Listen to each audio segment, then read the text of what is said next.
কঙ্কালীতলা লোককথা, ইতিহাস এবং আধ্যাত্মিক বিশ্বাসের মিলনভূমি কঙ্কালীতলা পশ্চিমবঙ্গের বীরভূম জেলায় অবস্থিত একটি বিখ্যাত সতীপীঠ। ৫১ পীঠের শেষ পীঠ হিসেবে খ্যাত এই কঙ্কালীতলা। কথিত আছে এখানে দেবী সতীর কাঁকাল বা কোমর পড়েছিল বলে এই স্থানের নামকরণ কঙ্কালীতলা। ইতিহাস থেকে জানা যায় পাল যুগে এই অঞ্চলে কাঞ্চিরাজ রাজেন্দ্র চোল সেনা শিবির স্থাপন করেছিলেন। তখন থেকেই এই স্থানের নাম হয়েছিল কাঞ্চীনগর। প্রাচীন তীর্থ হিসেবে নাম ছিল কাঞ্চিদেশ। এখানে আগে কোনো মন্দিরও ছিল না, একটি বেদি ছিল শুধু। পরে মন্দির নির্মাণ করা হয়। এখানে দেবীর কোনো বিগ্রহ নেই। একটি বাঁধানো দক্ষিণা কালিকার ছবিতে মায়ের নিত্য পুজো হয়। তবে এখানকার প্রধান আকর্ষণ মন্দিরের পাশে পাড় বাঁধানো ছোট একটি পুকুর, যা সতীকুণ্ড নামে পরিচিত। বলা হয় এই কুণ্ডের ঈশান কোণে দেবীর কাঁখাল নিমজ্জিত অবস্থায় রয়েছে, তাই এই কুণ্ডকে পবিত্র মনে করা হয়।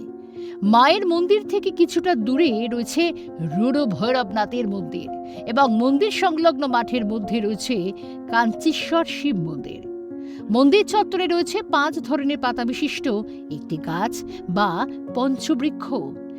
সেই গাছে মনস্কামনা জানিয়ে ঢিলও বাঁধেন ভক্তরা। আর এই মন্দিরের পাশ দিয়ে বয়ে গিয়েছে কোপাই নদী। নিত্যদিন সন্ধ্যার সময় কোপাই নদীর তীরে বেনারসের গঙ্গারতির আদলে সন্ধ্যারতি বা গঙ্গারতি অনুষ্ঠিত হয়। চৈত্র সংক্রান্তিতে দেবীর বোল উৎসব হয় এখানে। সেদিন কুণ্ডেই মায়ের পুজো করা হয়। সে সময় মন্দিরকে ঘিরে একটি মেলাও বসে। শান্তিনিকেতনে এলে এই মন্দিরে আসেন প্রায় সব দর্শনার্থী। এখানে ৫১ পীঠের শেষ পীঠ এই কঙ্কালীতলা। এই কুণ্ডের জলের তলাতে মা দেবী মায়ের কাঁক বা কোমর পড়ে আছে। এই জলটা বড় প্রসিদ্ধ। এই জলটাতে অনেক মুখে চোখে মাথায় দিলে পরে অনেক রোগ ব্যাধি সব নিরাময় হয়। বহু ভক্তগণ এখানে আসে মাকে পুজো দিতে।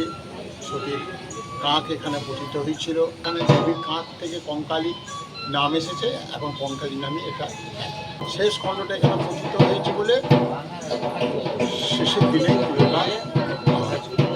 দর্শনার্থীদের জন্য স্বল্প মূল্যে ভোগ প্রসাদের ব্যবস্থাও রয়েছে।